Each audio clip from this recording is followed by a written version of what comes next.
Iniciou a gravação. Perfeito. Obrigada, Vini.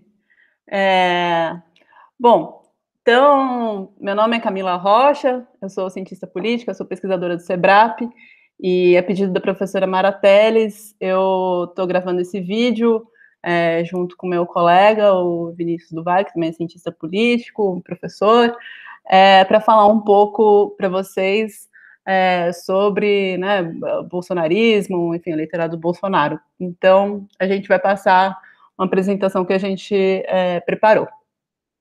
Boa tarde a todos e todas. Meu nome é Vinícius. Estou aqui a convite da Camila, apresentando essa pesquisa do bolsonarismo, que eu participei também. Ela vai falar dos planos mais gerais e teóricos, e na parte da pesquisa propriamente dita, a gente vai dividir um pouco a fala, e podemos começar. Eu vou começar compartilhando aqui alguns slides com vocês.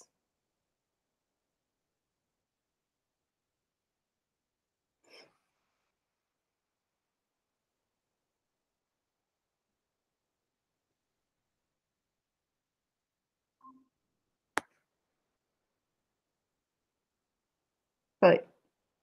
Eu acho que é só colocar no começo. É.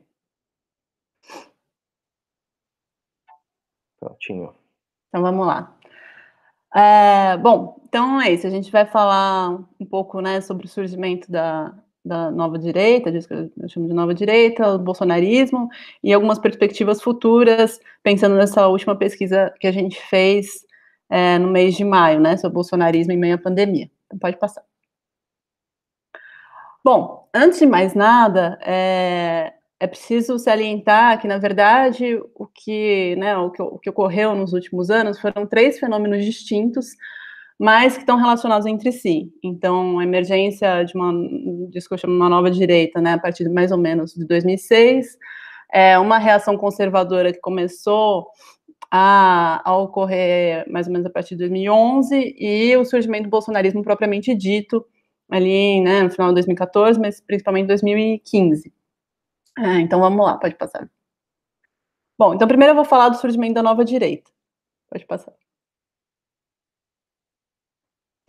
Bom, o primeiro marco, né, relacionado ao surgimento dessa nova direita foi o que ficou conhecido como o escândalo do Mensalão, que aconteceu no ano de 2005 e que gerou muita decepção e muita indignação, principalmente na época, né, por parte das classes médias, mas não só, né, isso também afetou a imagem do PT nas classes populares. Pode passar.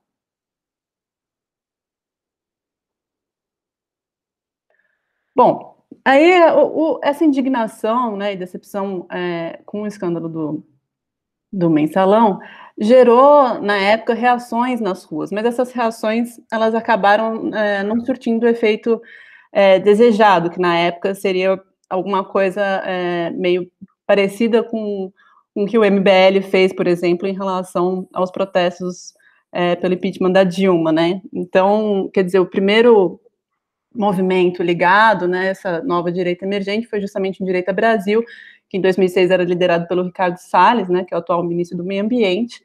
Então, eles justamente foram para as ruas fazer esses protestos, mas não teve muita adesão. Pode passar. Também teve, né, nessa época, o movimento Cansei, em 2007, que era liderado pelo João Dória, né, teve adesão também de vários artistas, na época pela direção da OAB de São Paulo, enfim, mas também como movimento do Direita Brasil também não teve muita adesão, e na verdade foi até criticado por setores conservadores da política brasileira, foi criticado na mídia, etc. Pode passar. Bom, então, para além disso, também teve, né, na época, uma série de colunistas de jornal e de revistas, e foram publicados também uma série de livros críticos ao partido e as principais lideranças petistas, né? Então, aqui eu coloquei uma lista, só para vocês terem uma ideia, né? Então, todos os livros foram lançados pela Record, né, que é o maior grupo editorial do país. Lula Minha Anta, em 2007, do Mainardi, Países Petralhas, do Reinaldo Azevedo, em 2008, também do Reinaldo, Máximas de um País Mínimo, em 2009, do Merval Pereira, o Lulismo no Poder, em 2010. Pode passar. Mas, quer dizer, apesar disso dessas críticas, né, elas terem algum tipo de né, ficarem de alguma forma evidentes em algumas colunas ou em alguns livros, né, boa parte dessa raiva, dessa indignação contra o PT, como eu já falei, como não conseguiu, teve, quer dizer, uma baixa adesão nas ruas, isso acabou sendo canalizado para a internet. E na época, acho que nem existia Facebook, né?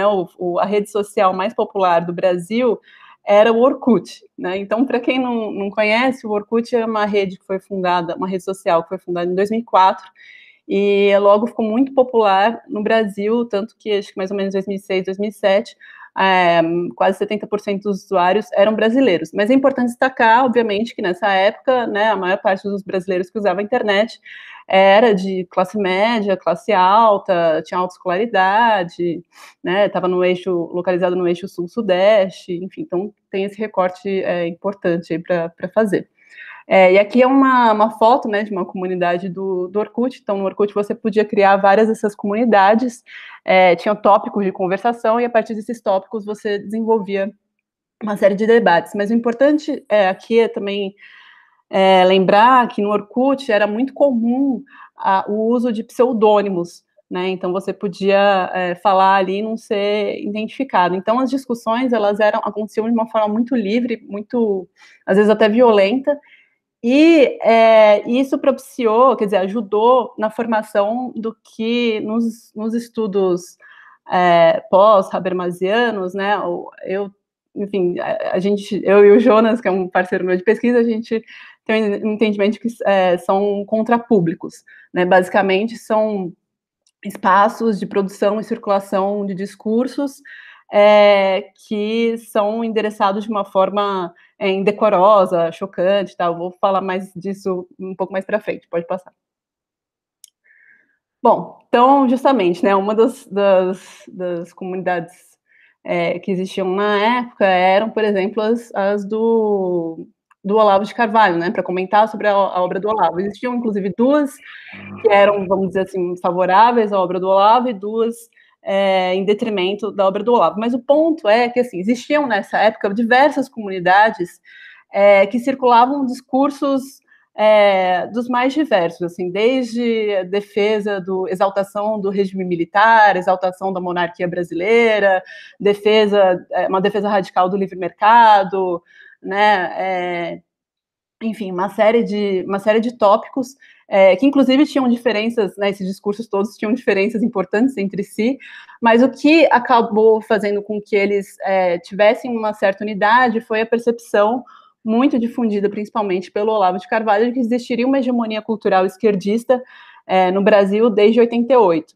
né? Então, basicamente, o que o Olavo e essa nova direita da informação passou a entender é que o próprio pacto de 88, né, fundamentado na Constituinte e no modelo de governo específico, na verdade equivaleria à emergência e à consolidação do que a Nancy Fraser chama de uma esfera pós-burguesa. Pode passar. Bom, e como eu disse, né, esse é um outro exemplo, então, de um contrapúblico de defesa radical do livre mercado, né, que também existia na época. Então, essa ideia de que você tinha que privatizar tudo, economia austríaca, defesa do Mises, né? Então, tudo isso são imagens, acho que é de 2006, inclusive, que foi fundado esse. Mas só para vocês verem, pode passar. Bom, aí o que aconteceu com o tempo, né? As atividades e os debates que ocorriam no Orkut, né, e mesmo em outros fóruns da internet na época, eles não ficaram restritos só a uma atuação digital, pelo contrário, né, eles também acabaram fomentando a fundação de uma série de organizações civis e movimentos, e também tiveram um impacto bem grande no movimento estudantil e na formação de grupos de estudo em universidades. Então, isso começou a acontecer mais ou menos na segunda metade dos anos 2000. Pode passar.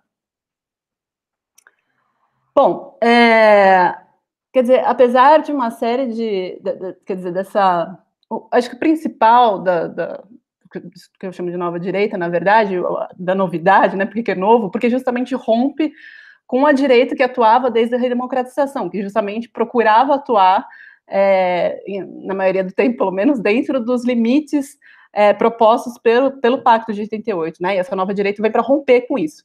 Agora, apesar disso, né, vários personagens aí, né, que passaram a compor a nova direita, obviamente, tinham já laços anteriores ou passaram a fazer laços com personagens e organizações que atuavam nessa época, né? Então, com o próprio Instituto Liberal, que foi fundado em 83, o Instituto de Estudos Empresariais foi fundado em 84. Pode passar. Bom, e quem eram, né, os adversários dessa nova direita? Eu peguei um meme só para dar uma ideia. Então, existia isso que eles identificavam como que seria um comunista antigo, né? Então, que seria muito associado, né, essa ideia de, enfim, homens viris, né, que estão prontos para a guerra, são militares, etc., ou tem alguma estética, né, meio militaresca e tal. E aí o comunista moderno, né, e aí que eu vou ler, bebe caipirosca de frutas vermelhas, capacho feminista, só chora e diz que é vítima da sociedade, vai para protesto maconheiro, invade a reitoria, luta contra o prazo machista, usa sutiã e saia contra o patriarcado, vive com o Mastercard do papai, classe média alta que odeia militar. Então, e aqui é importante frisar que justamente as disputas no movimento estudantil foram bastante importantes para a conformação, num primeiro momento, dessa nova direita, porque muitos jovens que faziam parte desses debates, né, na internet e nos campos universitários, justamente eram estudantes de universidade pública e conviviam muito com estudantes, enfim, de esquerda, tal, que atuavam no movimento estudantil, né? Então pode passar. Bom, então aqui para sintetizar, né, em termos ideológicos também, essa nova direita, na verdade, ela passou a fundir, vamos dizer, a construir um amálgama, né, ideológico entre algumas pessoas chamam de neoconservadorismo, novo conservadorismo, enfim, conservadorismo programático, né, e isso que eu chamo de ultraliberalismo, e que o ultra para marcar a radicalidade da defesa do livre mercado em comparação com o neoliberalismo, né. Então, essa nova direita defenderia, então, né, que existiria essa hegemonia cultural de esquerda, defenderia, né, o antiglobalismo, valores pró-Ocidente, tradicionais, e, por outro lado, né, a economia austríaca, a ideia de que o mercado é sempre a melhor solução e que você tem que privatizar tudo, né? Então, esse seria o amálgama que sustentaria ideologicamente a nova direita. Pode passar. Bom, aqui eu só coloquei algumas lideranças da nova direita, né? Então, que passaram a emergir ao longo dos anos, né? Então, acho que alguns dá para identificar, né? Sarah Winter, o pessoal do MBL, o Arthur Duval, né? Mamãe Falei, enfim, Janaína Pascoal, Marcel Van Hatten, pode passar. Bom, e outra coisa também que se destaca, né, dessa nova direita, é essa ideia do politicamente incorreto, né? Então, quer dizer, o que acontece, assim, para falar vamos dizer, à medida que uma série de temas, né, relacionados ao feminismo, ao movimento negro, enfim, pautas LGBT, etc., passaram a penetrar, né, a partir da redemocratização, passaram a penetrar no Estado, passaram a penetrar na sociedade civil, e é óbvio que, ainda que elas tivessem aumentado essa penetração, elas não se tornaram, isso não quis dizer que automaticamente esses grupos passaram a gozar, né, de uma maior, vamos dizer, autonomia ou libertação, qualquer coisa do tipo, né? Pelo contrário, a gente viu, né, um aumento de feminicídios, a continuidade do genocídio dos jovens negros, etc. O ponto é que, à medida que esses públicos começaram a ganhar maior representatividade, essa ideia do politicamente correto também começou a ficar mais evidente, né? As pessoas começaram a falar, sei lá, o termo correto para isso não é esse, é aquele, né? Ou você não deve falar assim, porque isso é ruim, então é melhor falar assado. E aí tudo isso passou a gerar essa ideia de você, quer dizer, esse discurso do politicamente, essa ideia de que existiria um discurso politicamente correto, e a forma de romper com isso seria, então, você parte para um discurso que é o politicamente incorreto, né? Então a nova direita também fez muito uso disso, inclusive porque, e aí vem essa coisa da contrapublicidade, né, dos contrapúblicos que eu estava falando, quer dizer, quando você faz alguma coisa meio chocante, meio performática, você, num certo sentido, essa transgressão faz também com que você tenha uma sensação meio contingente de liberação, né? Então, nossa, agora eu tô fazendo uma piada machista, sabe? Então tem essa espécie de esse gozo, assim, né, com isso. Pode passar. Bom, aí o segundo marco, então, da nova direita, né? O primeiro tinha sido o escândalo no Mensalão, o segundo marco importante para a nova direita, para a consolidação, foi a reeleição da Dilma Rousseff em 2014. Pode passar.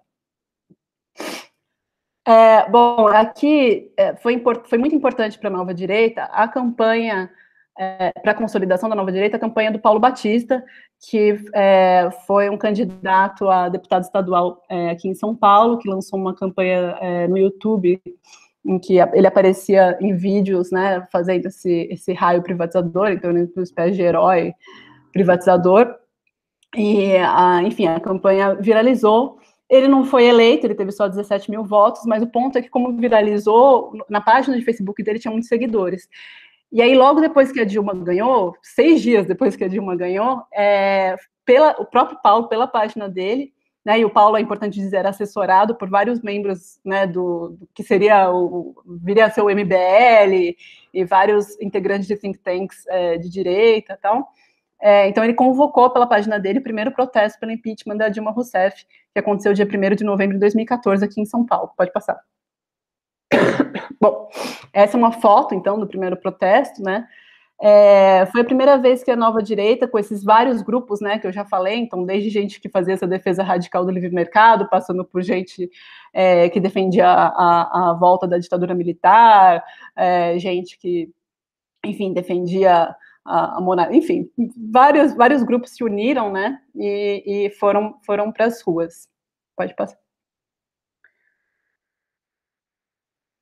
Bom, se esse primeiro protesto teve em torno, eu acho, se não me engano, 1.500, 2.000 pessoas, e claro, nesse primeiro protesto já estava o Eduardo Bolsonaro, estava o Lobão, foi apoiado pelo Olavo de Carvalho, etc. Quer dizer, com o tempo, esses protestos passaram a ser convocados, né, não só pelo MBL, mas por outras organizações, inclusive o MBL se oficializou, vamos dizer assim, durante o segundo protesto para o impeachment, no dia 15 de novembro, se não me engano.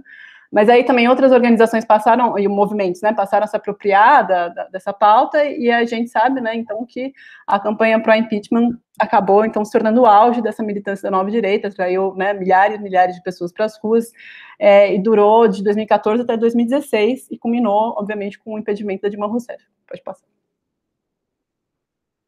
Bom, é que a gente entra na reação conservadora, né, que também é outra coisa importante para explicar o bolsonarismo. Pode passar.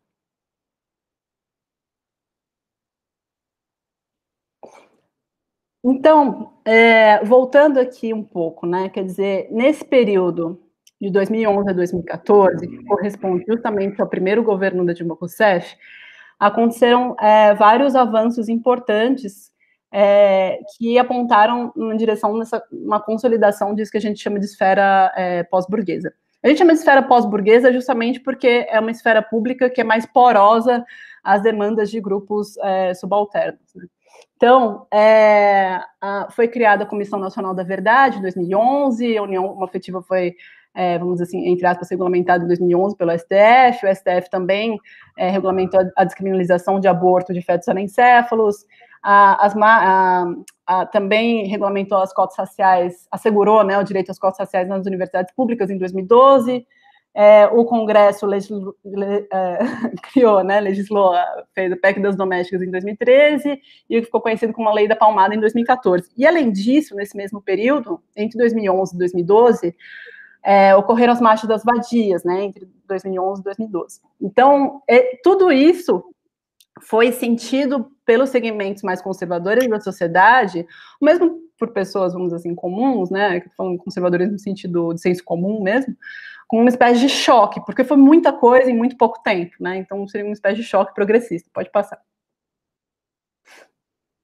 Bom, e aí, ao mesmo tempo em que, então, teve esses avanços, né, em termos institucionais, e estava acontecendo a Marcha das Vadias, como eu disse já, né, acho que feministas, quer dizer, pautas feministas, pautas relacionadas ao movimento negro, as próprias pessoas negras e LGBTs, tal, começaram a ter mais, cada vez mais representatividade, penetração na mídia, né, em espaços, vamos dizer assim, que a gente chama de públicos dominantes, né, então, são arenas centrais de produção e circulação de discurso, né? Então, aí aqui eu coloquei só alguns, por exemplo, a mesma pauta da transexualidade, por exemplo, né? Que era antes uma coisa assim muito periférica, né? Muito marginal, assim, para pessoas comuns, passou, por exemplo, a ser tematizada em públicos dominantes. Pode passar. Bom, e aí, o que acontece, né? Se ao mesmo tempo em que a nova direita passou a atuar como contrapúblicos, né? Então, a fazer performances enfim, falar de forma indecorosa e chocante, né? Usar palavrões e tudo mais, que a gente já conhece bastante do Bolsonaro, a esquerda também se manifestava por meio de contrapúblicos. Então, aqui são algumas performances, então, radicais, né, de alguns grupos que, de fato, aconteceram no espaço público, né. Acho que a primeira é da marcha, desculpa, a primeira é da parada gay aqui em São Paulo, a segunda dessa da Santa Quebrada é de um coletivo cultural chamado Coiote durante a Marcha das Vadias. Pode passar. Acho que vale fazer um parênteses Sim, aqui, claro. Camila, que durante esse período, né, o que a gente viu acontecer no plano daquelas esferas da sociedade que são mais religiosas, né, foi uma oposição cada vez mais forte, né, desses setores religiosos ao PT e à esquerda, de uma forma vista mais genericamente, né. Então, vale lembrar que, em 2010, o pastor Marco Feliciano apoiou a eleição de Dilma Rousseff. Em 2014, ele era um dos principais opositores à reeleição da Dilma, né? Esse processo que eu estou colocando com o pastor Marco Feliciano como um exemplo, né? Ele se deu no interior das principais igrejas pentecostais do Brasil, e se deu também em setores conservadores da Igreja Católica, né? E os principais argumentos que eram mobilizados por essa camada social, né, era a associação da esquerda com um pretenso feminismo radical, com uma pretensa intolerância religiosa, né? E essas imagens, por exemplo, elas circulavam entre pastores. Pastores mostravam isso para fiéis incultos, né? E isso foi criando um certo sentimento conservador crescente entre essa camada social mais religiosa e que veio a se somar a essa onda de direita que já estava crescendo no Brasil, que a Camila estava explicando. Acho que é isso. Exatamente, Vini. Até a gente quer ver o próximo slide, acho que vai ser sobre isso, se eu não me engano. Não, acho que é um pouco mais para frente, mas aí vamos chegar lá. Bom, então o que aconteceu? Então, como eu estava falando, então estava tendo essa reação conservadora e também, como o Vini apontou aqui, né, isso também estava bastante começando a se enraizar, né, no público religioso, etc. E aí, então, o que acontece, né? Muitas pessoas, aqui a gente entrevistou várias pessoas das classes populares, né, em diversas cidades em 2019, sobre esses temas, e o que as pessoas falavam muito é que, na verdade, a discussão desses temas, né, a forma que era passada, eles sentiam muito que as pessoas sempre quando iam falar sobre isso, falavam com superioridade, né, de uma forma arrogante, querendo impor aquilo, né, então aqui a gente tem umas falas, né, muito negro de sou empoderado, como se fosse superior, arrogante, né, ó, que a sociedade tem a tendência de colocar a mulher acima, hoje o feminismo quer o controle, né, porque a igualdade já tem, o mesmo essa última, né, tem muitos gays que gostam de afrontar, esse que é o problema, eles querem a mídia, botam na novela, na malhação, impõem aquilo, eles se empoderam, acham que são donos da verdade, né, mas a sociedade não é obrigada a aturar, a assistir. Mas aqui também é importante dizer, não sei, deixa eu ver qual que é o próximo slide, Vini. Isso. Então, quer dizer, tudo isso, obviamente, essa percepção, né, de que isso era imposto, né, de uma forma arrogante, de uma forma autoritária, gerava por parte das pessoas sentimentos de raiva e de ressentimento. É óbvio que é importante frisar aqui de novo que essas pessoas das falas aqui são pessoas das classes trabalhadoras, tá? Então são pessoas que são, enfim, trabalham de forma precária, às vezes são desempregadas, né? Ou na época já estavam correndo risco de ficarem desempregados, enfim. Então aqui um homem falando, né? Se a gente falar viado para viado, ele vai se defender, a gente não pode. Se falar negro para negro também. Se tocar na mulher, ela tem a Maria da Penha. E a gente, né? Direitos iguais? A corda sempre arrebenta para os mais fracos, e os mais fracos somos nós. Devia ter uma lei para proteger a gente também. Aqui, esse homem está falando, especificamente, quem se nós, né? Nós é as classes trabalhadoras, isso vai ficar mais patente um pouco mais para frente. Então, é óbvio que a gente, né, detectou nas pesquisas, também tem pesquisas quant que mostram isso, né, que as pessoas tendencialmente têm um discurso mais conservador, costumam ser pessoas, né, acima de 40 anos, homens, e pessoas que se declaram evangélicas, mas acho que Vinícius, você quer falar de que é importante também falar desse, né, evangélicos. Assim.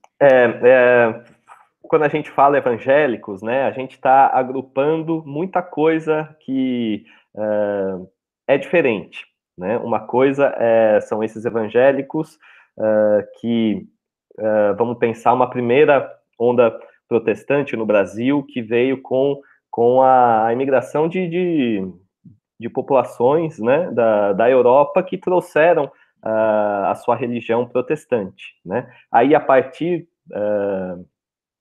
de 1910, na verdade, começa um fenômeno pentecostal no Brasil, né? E a diferença dos evangélicos pentecostais para os protestantes históricos, que eu estava falando anteriormente, é que entre os pentecostais se acredita que há uma contemporaneidade dos dons do Espírito Santo.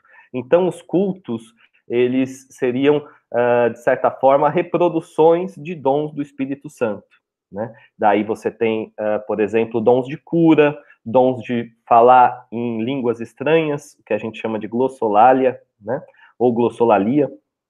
E também aparece, a partir dos anos 60, um grupo de pentecostais que vão fazer uso de mídias, e a partir dos anos 70, um grupo que vai trazer em si uma noção de prosperidade, né, dentro de uma teologia que se chama teologia da prosperidade, e que vai ter uma afinidade eletiva, podemos chamar assim, com essa ideia do empreendedorismo, com a ideia de meritocracia, né? Então, esses vão ser os grupos evangélicos que vão ser mais conservadores, né? Que eles vão aliar um conservadorismo moral também com uma visão pró-mercado, pró-prosperidade, né? E é claro que quando a gente está falando desses setores evangélicos, a gente não está generalizando todos os evangélicos. E é claro que quando a gente está falando também dos evangélicos, a gente está olhando para eles, né, como se talvez a sociedade brasileira fosse super progressista e os evangélicos fossem os conservadores dentro de uma Suécia progressista, vamos colocar assim. Né? E então esses evangélicos estão reproduzindo um conservadorismo que já existia na sociedade, que também é muito presente dentro de certos setores do próprio catolicismo, tá? Então os evangélicos vão atuar junto com esses conservadores de outras religiões, principalmente os conservadores católicos. Posso passar? Pode. Bom, então, continuando, né, então, quer dizer, é isso, né, então, como eu falei, as pessoas, né, sentiam que sistemas eram sempre discutidos, né, de forma arrogante, autoritária, ficavam com raiva, né, e aí, obviamente, sentiam agredidas e ofendidas, né, principalmente como o Vinícius já tinha falado, né, essas imagens, aquelas imagens, né, das performances radicais circularam muito, então aqui é uma fala justamente de uma mulher falando isso, né, que ela se sente agredida, ofendida, né, quando ela vê o movimento feminista agredindo outra pessoa pela religião, pelo partido político, pelo lado que elas estão, né, ela fala, não é válido, movimento em prol das mulheres, não é para agredir outras mulheres ou a sociedade, né, e ela fala justamente, né, que viu movimento, as pessoas, né, que introduziram crucifixos no ano, os artistas dizendo que Jesus era gay, Deus era homossexual, tal.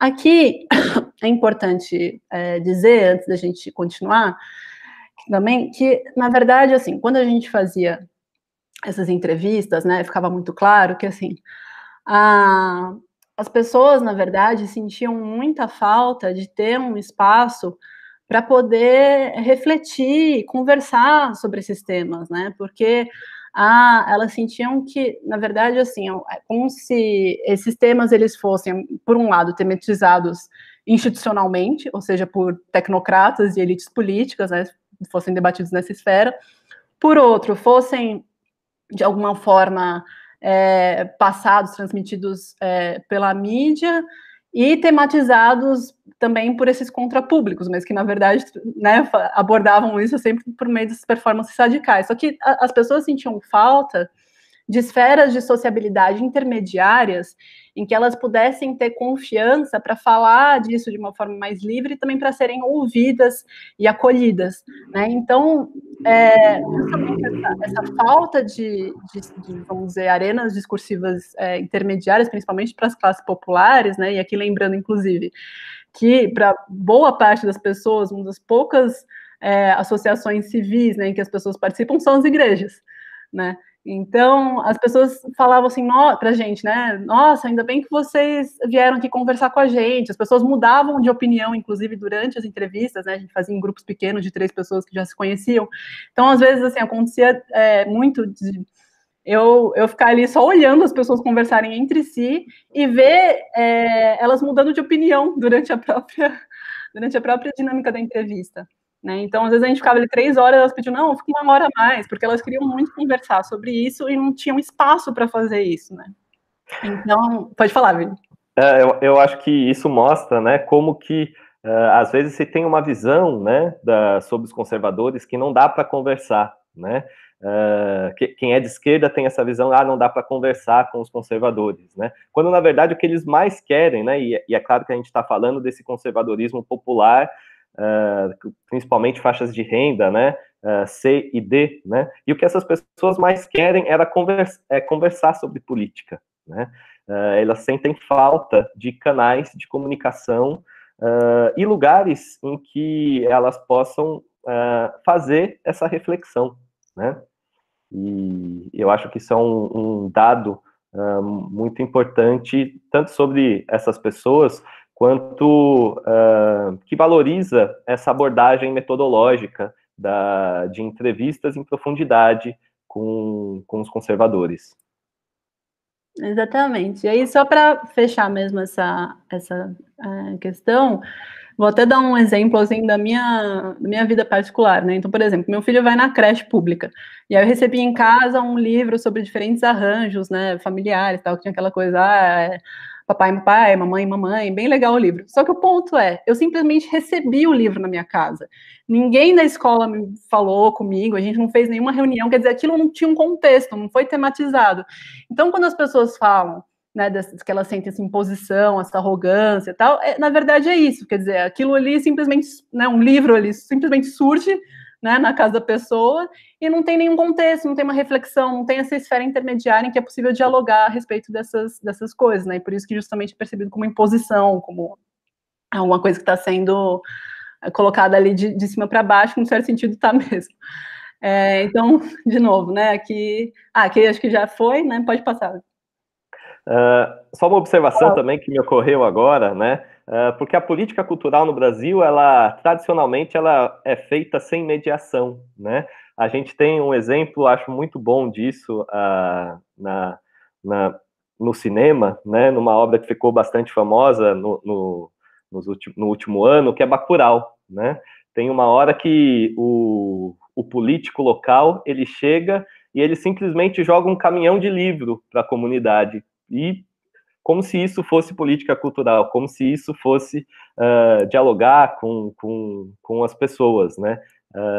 Acho que quando a gente está fazendo essas entrevistas, né, a gente vê que para dialogar sobre, principalmente, certos temas que tocam uma identidade conservadora que existe socialmente, né, seria preciso muito mais mediação do que existe hoje. Nossa, muito bem lembrado, esse exemplo muito bom. Bom, então, isso. Bom, e aí, então, né, a gente estava falando disso, dessa reação conservadora, tal, como as pessoas sentiam que isso tudo estava sendo imposto, e para além disso, nessa mesma época, estava tendo, né, começou a crescer esse sentimento de antipetismo, porque se vocês bem lembram, em 2012 teve o julgamento do Mensalão, em 2014 começou a Lava Jato. Então, as pessoas começaram também a associar o PT e a esquerda de forma geral com imoralidade, e aqui tanto imoralidade querendo fazer referência, né, à corrupção na política, quanto a uma espécie de corrupção moral da sociedade como um todo, né? Então, aqui tem uma fala de um homem falando, né, eu voto no PT desde que me conheço como eleitor, me senti enganado, porque eles prometeram que iam governar para o povo, para o pobre, e eles pegaram a esquerda e distorceram, né, pegaram a esquerda, que era o Partido dos Trabalhadores, transformaram numa esquerda, que é o Partido das Mulheres, dos gays, dos LGBTs, tudo que é a margem, foi se juntando ao PT, virou uma anarquia só. Então, ao invés de eles levarem as coisas de uma forma que edificasse a sociedade, os caras queriam promiscuidade. Pode passar. Bom, e aí aqui a gente chega, então, no surgimento do bolsonarismo. Pode passar. Então, nesse mesmo período, né, entre 2011 e 2014, para além da reação conservadora, né, ao mesmo tempo, né, em paralelo, para vocês verem que foi um período bastante agitado na política brasileira, quer dizer, em 2011, a gente teve, né, essas marchas contra a corrupção, que aconteceram no país inteiro, mas foram maiores em Brasília. Em 2012, essas marchas aconteceram de novo, e aí foram protestos de tamanho médio, vamos dizer assim, em comparação com os do ano passado, mas também teve, como eu já falei, o julgamento do Mensalão, que foi um marco importante. Em 2013, obviamente, teve, né, junho de 2013, com pautas diversificadas, né, então, quer dizer, começou com uma demanda pela redução da passagem de ônibus, e aí se espraiou, a coisa foi né, contra a PEC 37, mais escolas, mais saúde e tal, e teve esses picos de mobilização no país inteiro. Em 2014, teve as manifestações, né, contra a Copa, e que tiveram menos adesão, mas também foi o início da Lava Jato. Então pode passar. Bom, e aí o que aconteceu entre 2011 e 2014 com o Bolsonaro, né, nessa época? Aqui é uma imagem que eu peguei apenas, acho que não tem um crédito aqui, mas é da BBC, que eles justamente mediram as menções a pautas ideológicas, e aqui por ideológicas eles justamente estão se referindo a essas pautas, né, de costumes e tal, em relação ao total dos discursos. Então, basicamente, o que eles viram é que nesse período específico, o Bolsonaro, que obviamente desde sempre foi muito coerente, né, em se afirmar como um político de direita, em se afirmar contra os direitos humanos e tudo mais, mas antes o Bolsonaro, ele geralmente fazia mais menções quer dizer, as menções que ele fazia no plenário ficavam mais restritas à base original dele, que é do Exército, das Forças Armadas e tal. Nesse período, ele justamente começou a surfar nessa reação conservadora e começou a falar muito mais desses assuntos, né? Então, aqui tem um pico aqui no gráfico, pode passar. Bom, e aí, justamente, como vocês sabem, né, em 2014, justamente, o Bolsonaro foi eleito com 4 vezes mais votos do que ele normalmente costumava ter, né? Então, e também, para além disso, também conseguiu eleger o filho dele, o Eduardo Bolsonaro, pela primeira vez como deputado federal. Então, justamente, né, ele teve muito sucesso em conseguir surfar essa onda, porque justamente entre 2011 e 2014 foi a época do famigerado que ficou conhecido como kit gay, todas essas disputas, né, mesmo a Comissão Nacional da Verdade, ele também foi muito contra e tudo mais. Daí, o que aconteceu? né, entre 2014 e 2016, então o Bolsonaro começa a surgir, né, como essa liderança importante no campo dessa nova direita.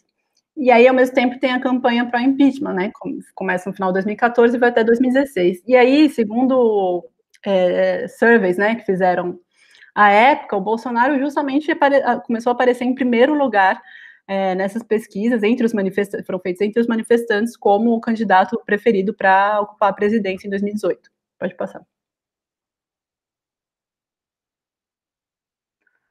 Bom, aí aqui basicamente é um resumo de todas as coisas que as pessoas que a gente entrevistou ao longo dos anos, né, listavam como motivos para votar no Bolsonaro. E aqui, de novo, reforçando, essas entrevistas foram feitas, né, com pessoas das classes populares.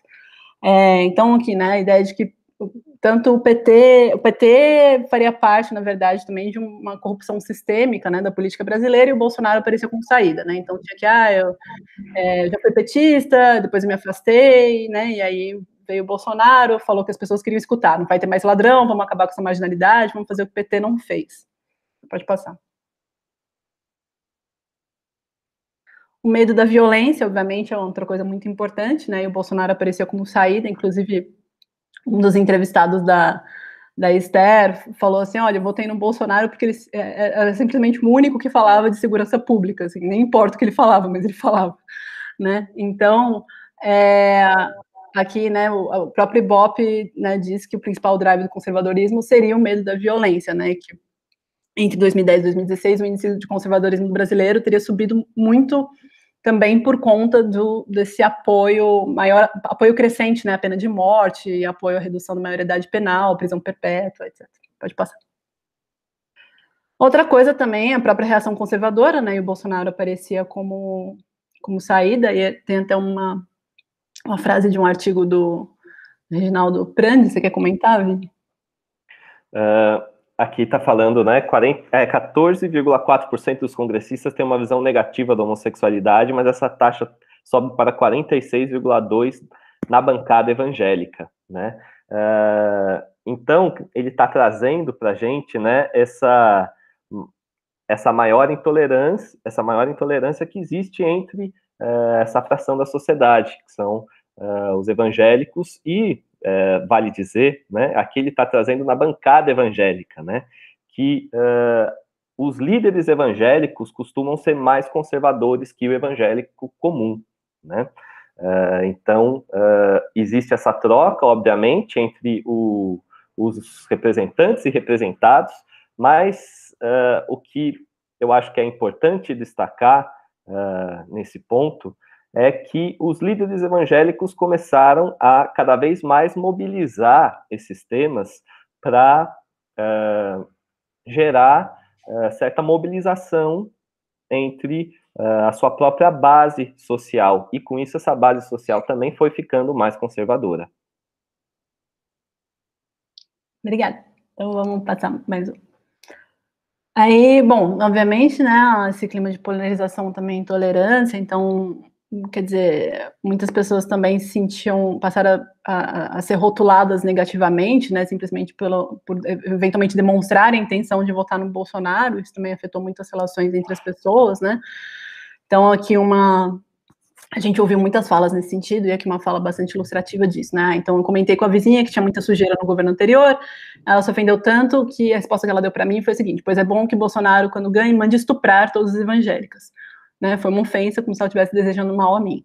Né? É uma fala bem forte, mas assim, a gente ouviu várias coisas meio parecidas, assim. Então, só para vocês verem que, quer dizer, esse clima de intolerância, né, ele também atingia as pessoas que pensavam em votar, ou votaram no Bolsonaro. Pode passar. Bom, e aí, finalmente, né, em 2018, que foi o ano das eleições, foi o auge do, entre aspas, né, esquerdismo, então teve o assassinato da Marielle, teve a manifestação organizada pelas mulheres, né, do Ele Não, e aqui é interessante de ver justamente, né, eu pus uma fala de um homem do Rio de Janeiro, que eu mesmo entrevistei, inclusive, e que ele fala assim, então por que a Marielle é uma heroína, né? Porque ela era mulher, negra e lésbica. Puxa, a mulher fez tanta coisa importante, mas colocam isso em primeiro lugar, reduzem a mulher negra e lésbica. Então aqui também, essa fala é bastante ilustrativa de uma coisa também que era bastante falada durante as entrevistas, que era essa percepção de que essas lutas, né, contra uma série de opressões, elas ficavam elas realmente ficavam reduzidas a uma espécie de identitarismo, né? Então, é isso, em primeiro lugar vem a identidade daquela pessoa, mas o que ela faz de fato, né, pouco se fala, ou fica em segundo lugar. Isso era uma coisa que as pessoas costumavam apontar, e, enfim, causavam uma certa, não posso falar, um desconforto, né, entre as pessoas.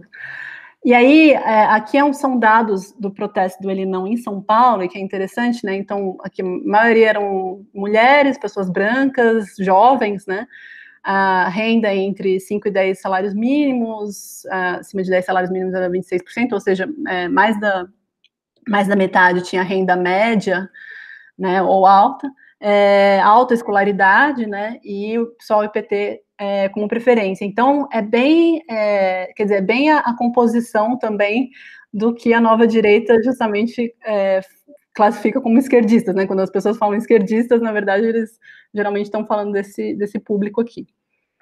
Pode passar. Bom, aí, obviamente, o Bolsonaro também era visto como saída para a crise econômica, né, e aí teve essa aproximação, então, via nova direita, né, do Bolsonaro com o Paulo Guedes, que justamente é um dos grandes representantes desse radicalismo de livre mercado, né, que eu falei para vocês. Em 2017, o Bolsonaro foi apresentado pelo Winston Ling ao Paulo Guedes. O Winston Ling era fundador do Instituto de Estudos Empresariais em Porto Alegre. Pode passar. E, finalmente, né, o principal motivo do voto em Bolsonaro que as pessoas falavam, pelo menos, era esse desejo de esperança e de mudança radical que elas queriam ver na política brasileira e mesmo na sociedade, né? Então, o que me influenciou a votar nele foi a mudança, né? Todo brasileiro quer mudança, educação, saúde. Então, né, essa coisa, para mim, era diferente, um diferente que podia dar certo, né? Era irreverente, as pessoas falavam muito isso, né, da autenticidade, da irreverência, né? A gente vai voltar, o Vinícius vai falar disso mais para frente.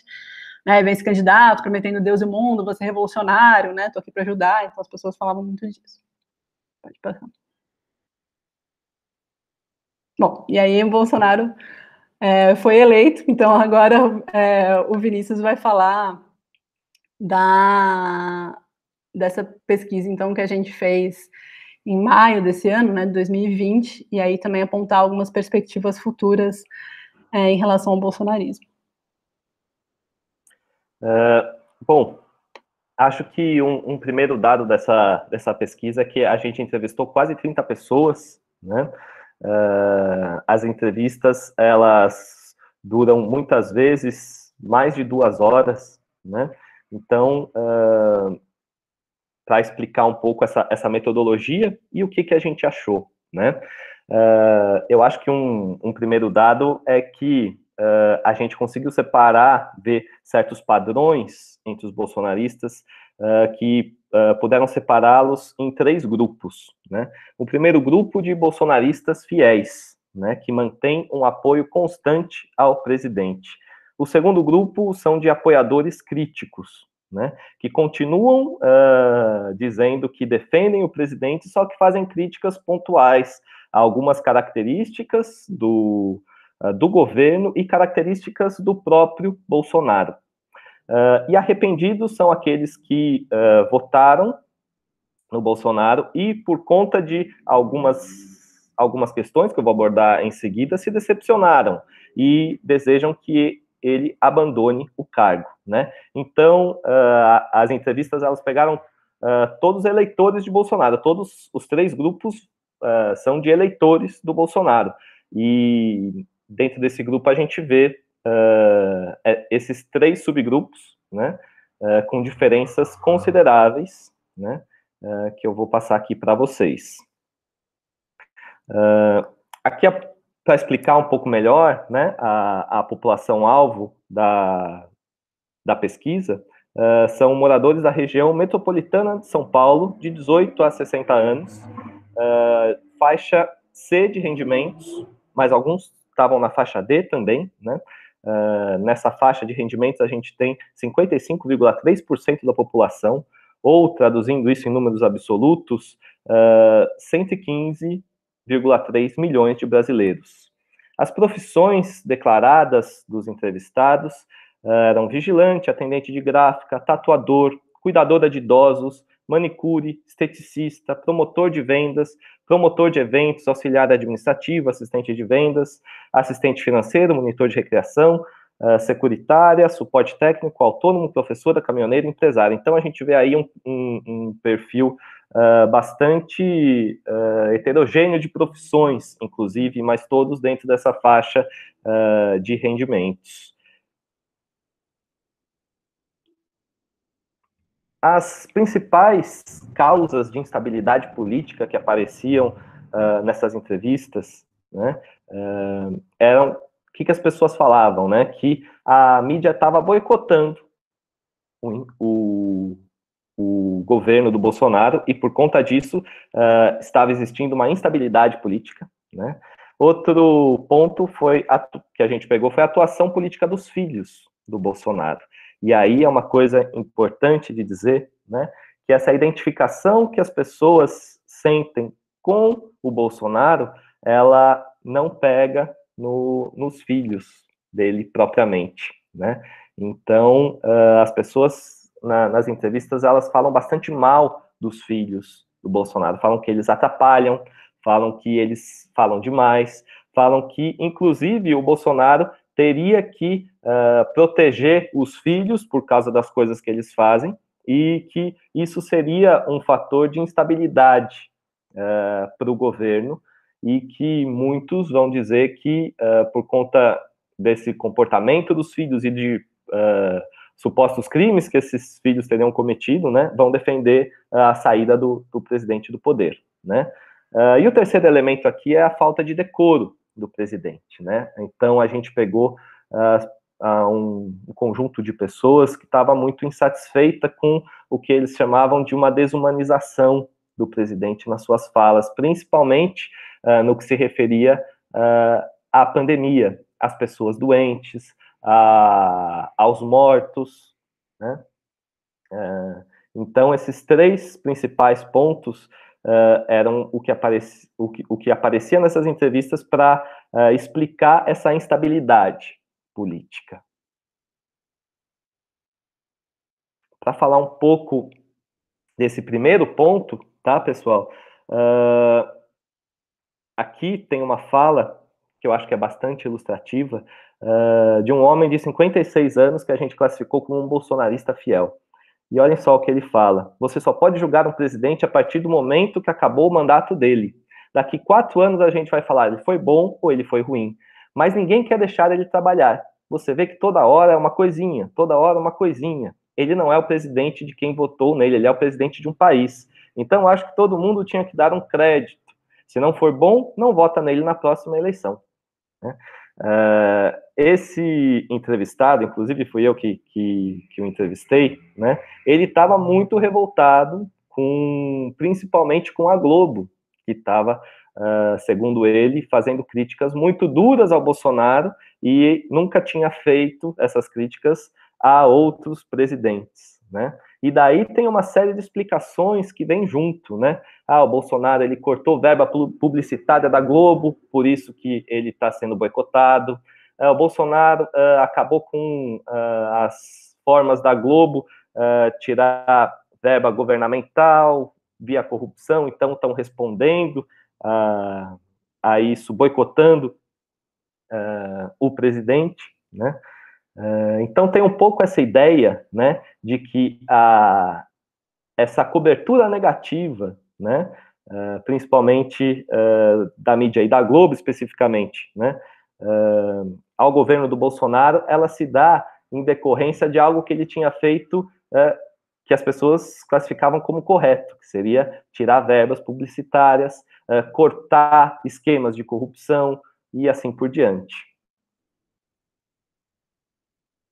Aqui tem outras frases para colocar para vocês. Olha, ele precisa parar de ser vítima do PT, da Globo. A mídia pegava no pé do PT, do PSDB, todos. Então tem que parar de mimimi e fazer um governo como nós imaginássemos que seria. Infelizmente, eu estou muito arrependido desse atual governo. Então aqui são duas falas que são do grupo dos arrependidos, e vocês veem a diferença com relação ao trecho anterior, né? Aqui, o que está aparecendo é que, olha, agora ele está sofrendo crítica, ele não aguenta as críticas, todo mundo sofreu, né? Essa segunda fala vai no mesmo sentido. Vejam, a mídia está aí para fuçar naquela gavetinha mais obscura do que você fez no seu passado, então ele devia largar as picuinhas para trás e botar o país no eixo. Aqui algumas falas, então, com relação ao que as pessoas colocam da atuação política dos filhos, tá? Aqui vocês podem ver que estão ressaltando que o Flávio Bolsonaro estaria envolvido com a rachadinha, o Carlos fica postando fake news, eles falam um pouco demais, isso acaba atrapalhando o governo do presidente, do pai deles. Eles deveriam falar menos, se envolver menos no governo do pai, para não atrapalhar, né? Aí é um bolsonarista fiel, alguém que está até agora fechado com o presidente, apoiando as coisas que ele faz, mas que está fazendo críticas importantes, no meu ponto de vista, aos filhos do presidente. Isso mostra o que eu tinha falado anteriormente, desse carisma do Bolsonaro, né, dessa identificação que as pessoas sentem com ele, não passar para os próprios filhos, e dos filhos está aí se apresentando como um problema, mesmo para os bolsonaristas. Agora aqui, entre apoiadores críticos, né, o que está aparecendo, né? Que, olha, hoje ele vive para salvar a pele dos filhos. É rachadinha de um, o outro só posta besteira na internet. Se fosse só o Bolsonaro como presidente, não teria problema algum, nenhum. O problema é que ele trouxe junto os filhos que têm problema. E para defender dos filhos, ele está estragando todo o plano de governo dele, né? Então, essa ideia de que os filhos estariam, né, fazendo o governo ruir, né? E aqui está falando o quê? Que se ele realmente quiser impedir a investigação dos filhos, é um tiro no pé que ele está dando. Então aí está aparecendo outra crítica, mas vocês vejam, né? Eles não são arrependidos, eles são apoiadores críticos. Aqui, entre os arrependidos, essa crítica vai ser maior ainda, né? E vocês veem já aparecer palavras como decepção, que já aparece aqui na primeira linha do depoimento dessa mulher de 52 anos, né? Vejam, eu estou muito decepcionada. Ele só parece preocupado com sua família e o Brasil. Antes de pai, ele é presidente da República.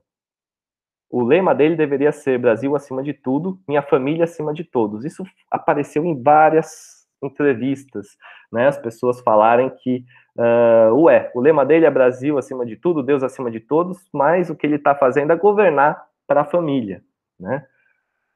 Esse segundo depoimento tem o mesmo caráter, né? Ele não está aí para defender filha, ele está aí para defender uma nação, e o comportamento dele não está sendo de defender uma nação. Então, esse vai ser o motivo que muitos dos arrependidos vão utilizar para justificar o fato de terem abandonado o apoio ao presidente.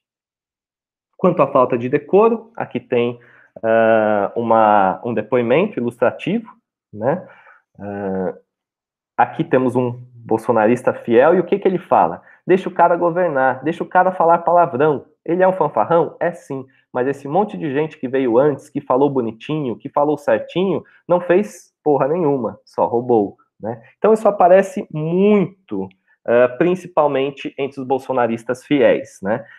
Uma relativização do comportamento, vamos dizer, indecoroso do presidente, dizendo que ele é verdadeiro, dizendo que, olha, esse é o estilo dele, mas eu estou vendo que ele não é produzido pelo marketing. Ele é assim mesmo, e pelo menos ele tem de verdade, ele tem, de forma sincera, uma vontade de mudar as coisas. Por isso que ele se irrita, por isso que ele fala palavrão. esse tipo de argumento vai aparecer de diferentes formas em muitos dos entrevistados. Aqui, entre apoiadora crítica, vocês vejam, aparece isso também. Olha, eu achei ele verdadeiro, por mais que ele podia falar algumas coisas fortes, algumas coisas erradas, eu achei que ele não se fazia de uma pessoa que ele não era, que era o que eu via em outros candidatos, né? Então, essa noção, né, de que o Bolsonaro, ele fala o que ele pensa, e ele não é produto do marketing político.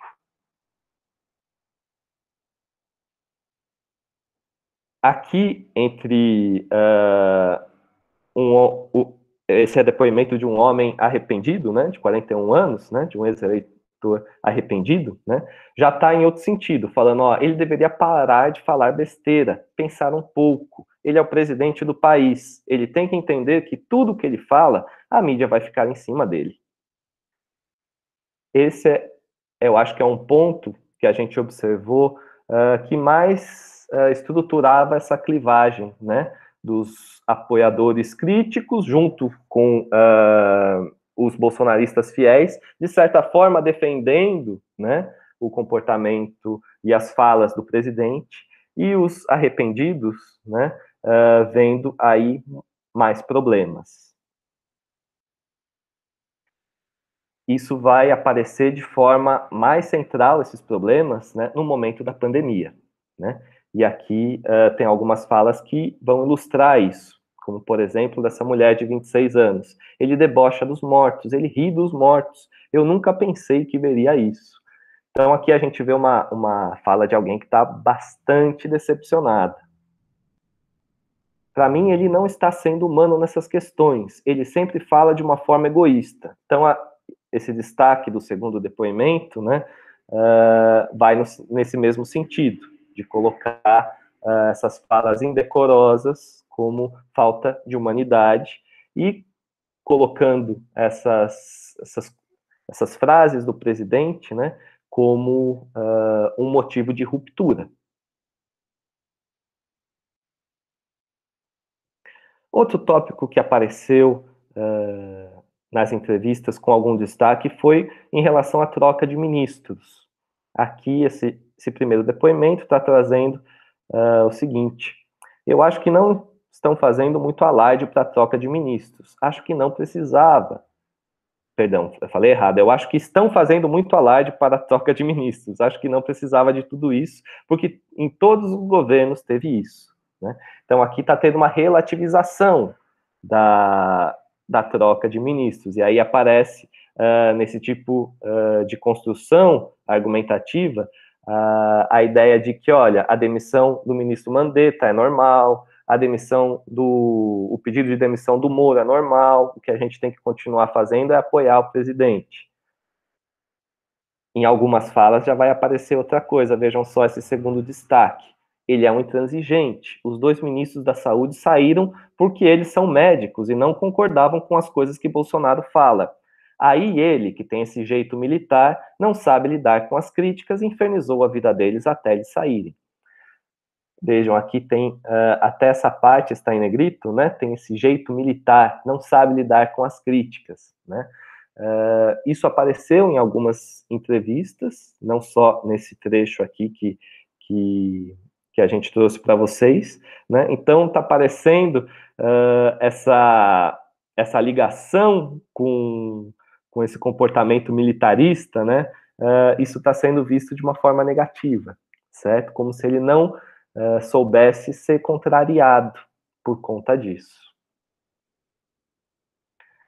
E aqui, entrando mais especificamente na saída de Moro, né, quando ele saiu, se pensou que isso fosse dar isso fosse exercer um tremendo impacto junto ao seu eleitorado, né, e muito do que a gente viu foi que, na verdade, isso foi encarado com certa naturalidade, e muitas vezes o próprio Moro que saiu com uma imagem negativa desse conflito com o Bolsonaro. Vejam só, por exemplo, esse primeiro destaque que nós trouxemos, né? Vou pegar aqui do meio para não ler inteiro, porque eu sei que já estamos tomando bastante tempo. Vejam bem, eu não votaria no Moro. Quando ele saiu, eu fiquei bem baqueado. Falei, meu, acabou o governo. Mas depois eu vi que ele não é o santo que ele prega. Para mim, ele é carta fora do baralho. Então, está narrando aqui, né, esse um primeiro baque, né, com a notícia, uma decepção momentânea, mas que depois, com as próprias falas do Bolsonaro a respeito e de todos os influenciadores, toda a campanha bolsonarista que veio em seguida, né, isso sendo amenizado, né? Esse segundo depoimento está no mesmo sentido. Não sou fã do Moro, mas eu acho que ele é uma pessoa de bem. Um usou o outro. Tanto o Moro usou do Bolsonaro, quanto o Bolsonaro usou do Moro. Ninguém cai de gaiato numa rede dessa. Aí acho que o mais bobinho é o povo. O resto são todos espertos. Esse já é um apoiador crítico, vejam bem.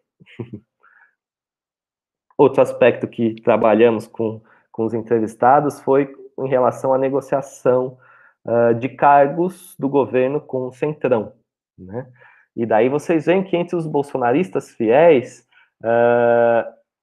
existe dois tipos de postura. Uma delas é, olha, tem que negociar, né? Esse caso é aquele bolsonarista fiel que vai defender tudo que o governo faz. Está negociando? Olha, todos têm que negociar e se aproximar de quem pensa diferente, porque não tem como governar sozinho. E outro aqui, bolsonarista fiel, falando o oposto, que é o seguinte, ó, se ele realmente fizer isso, é o início do fim dele, porque de fato ele está dando um tiro do pé. E aí vocês reparem também que tem um aspecto interessante nessa construção, que é se ele realmente fizer isso, né? Entre os bolsonaristas fiéis, e também isso aparece entre os bolsonaristas críticos, né?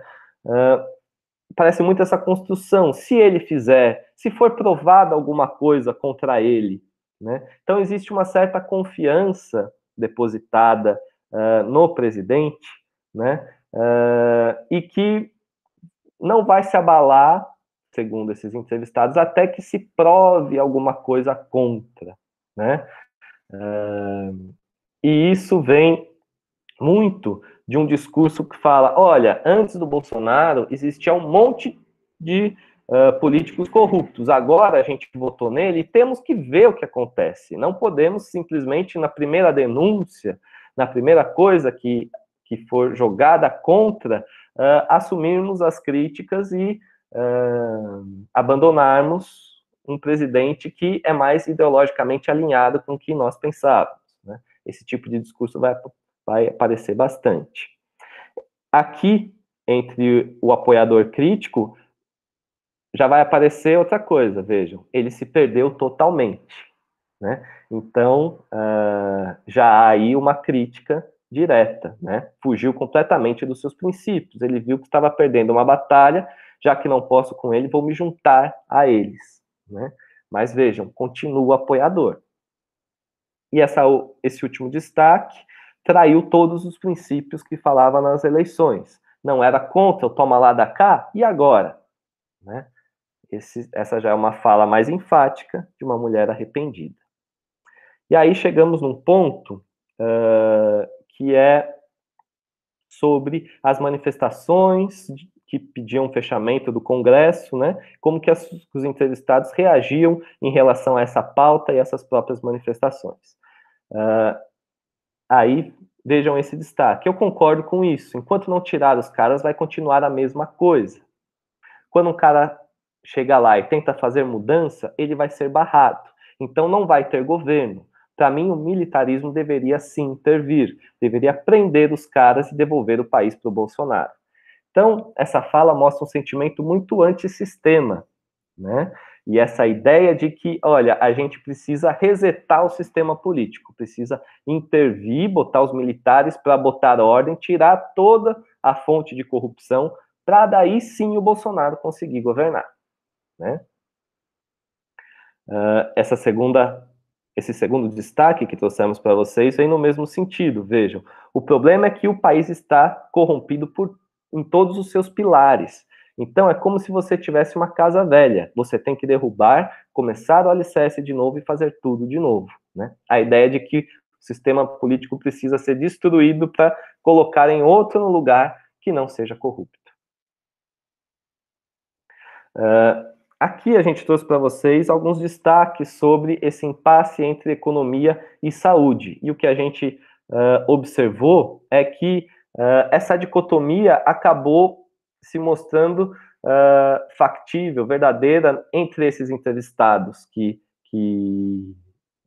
pegamos, né? Porque o que acontece? As pessoas não tinham condição de ficar em casa. Então elas falavam, olha, como não temos condições, temos que sair de casa e trabalhar. Não tem o que ser feito. Entre uma possível infecção e a fome certa, vamos nos arriscar, né? Isso apareceu em muitas falas. Vejam, entre essa primeira é quase que literalmente isso, eu queria ficar em casa, mas não posso, as contas não param de chegar. A segunda, não tem como fazer a quarentena, mas eu tomo os cuidados, lavo as mãos, tiro o sapato, mas a gente não pode parar porque as contas não param. Essa terceira também, ficar em casa é muito bom para o cara que mora em Alphaville, né? Ou seja, né, as condições materiais empurrando as pessoas para fora do isolamento social. Aqui pegamos também outras considerações, né, sobre o Dória, né? E aí tem algumas frases,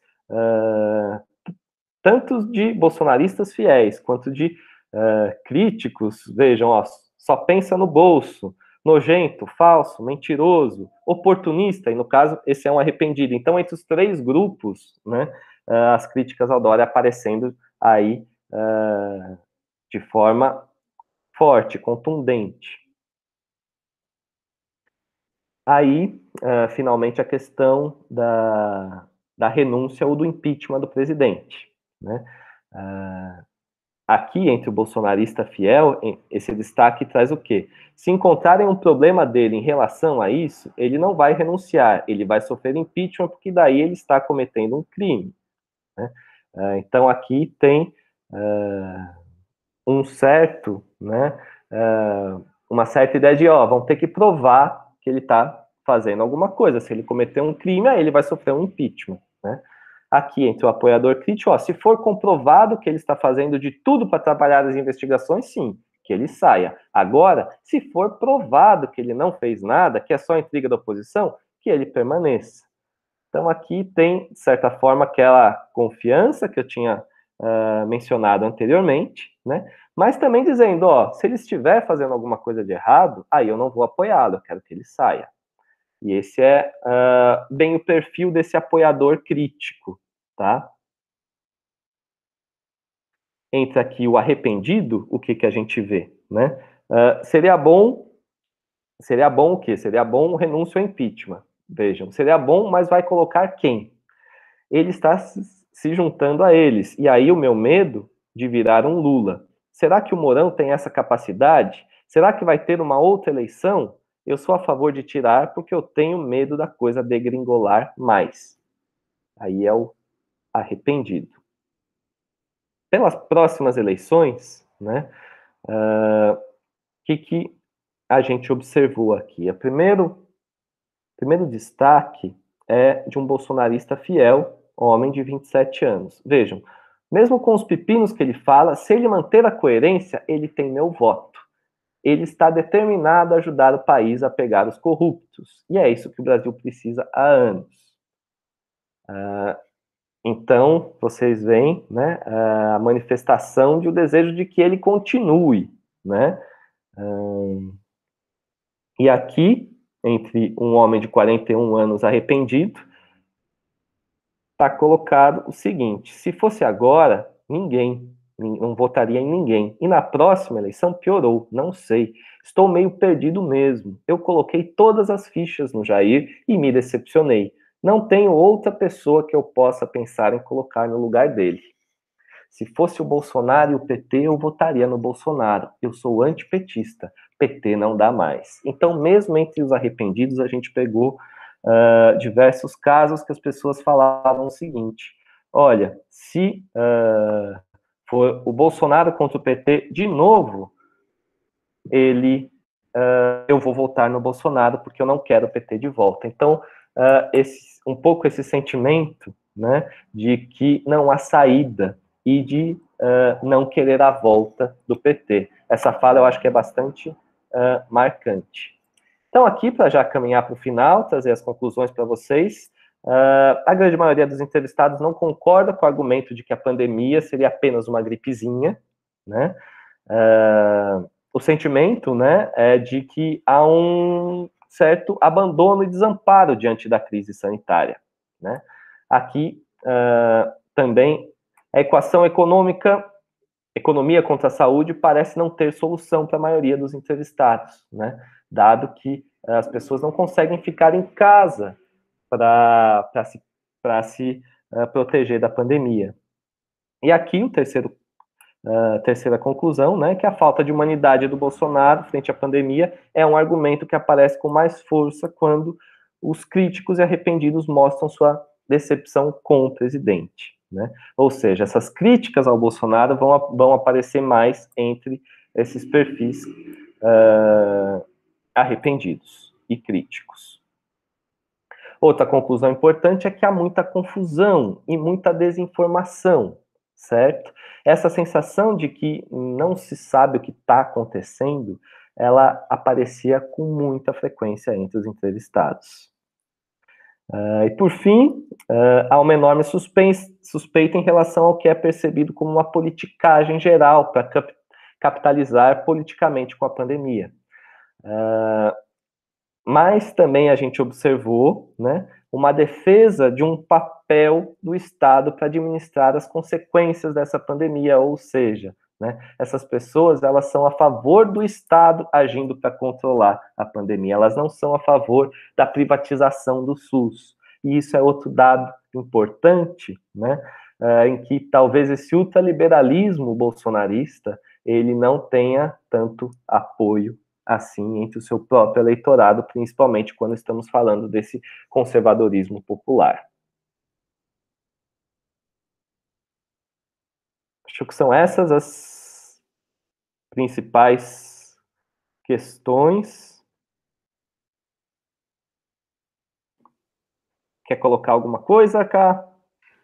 Eu acho que é isso, Vini. Acho que a única coisa é ressaltar que durante as entrevistas, né, existe também a gente detectou também um marcador de gênero importante, porque as mulheres costumavam, né, principalmente em relação à pandemia, costumavam ser muito mais críticas à postura do Bolsonaro em comparação com os homens. E outra coisa que também eu acho que o Vinícius já falou, já abordou, mas só para também ressaltar, é essa frustração profunda que as pessoas sentem com o sistema político, né? Então, quer dizer, como eu tinha dito lá, né, se o voto das pessoas antes foi muito mobilizado por esse sentimento de esperança e de mudança em 2018, quer dizer, hoje, uma parte significativa das pessoas que ainda apoiam o Bolsonaro fazem isso já mais, vamos dizer assim, desmotivadas, de uma forma mais pragmática, né? Quer dizer, esse desejo, ele se desgastou, né? Ele não está tão intenso assim, mas quer dizer, ao mesmo tempo,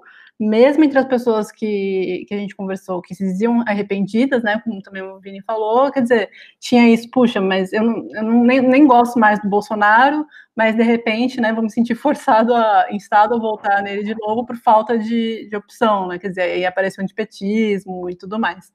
E por fim, só a parte teórica, só para dar um fechamento, né, então toda aquela teoria que eu estava falando da esfera pública, né, de públicos contra públicos, isso também aparece muito, né, o Vinícius falou várias vezes, né, que a gente também abordou essa falta de decoro, né, do Bolsonaro, justamente essa coisa dele ser autêntico, de ir contra o sistema, né, porque justamente isso que eles também, os contrapúblicos de direita lá, desde 2006, estava lá no Orkut, o próprio Olavo de Carvalho e tal, também fazem, né, essa coisa do uso do palavrão, da coisa da política do choque, né? Então é isso, o Bolsonaro, na verdade, ele deu continuidade a isso e mesmo, né, durante a pandemia continua dando continuidade a isso, porque o objetivo principal, na verdade, é demolir esses públicos dominantes, né? Então, Rede Globo, o próprio sistema político, né? Tudo isso, é meio que colocar abaixo mesmo. Então, Por isso que mesmo hoje ele tem ainda essa postura, tem essa posição, e os apoiadores mais radicais justamente apoiam, né, também. Mas acho que é isso. Tem mais alguma coisa, Vini? Não, acho que tá ótimo. Agradecer a oportunidade, né? Agradecer a Mara. E é isso. Então, muito obrigado a todos. Obrigada, gente. Espero que gostem.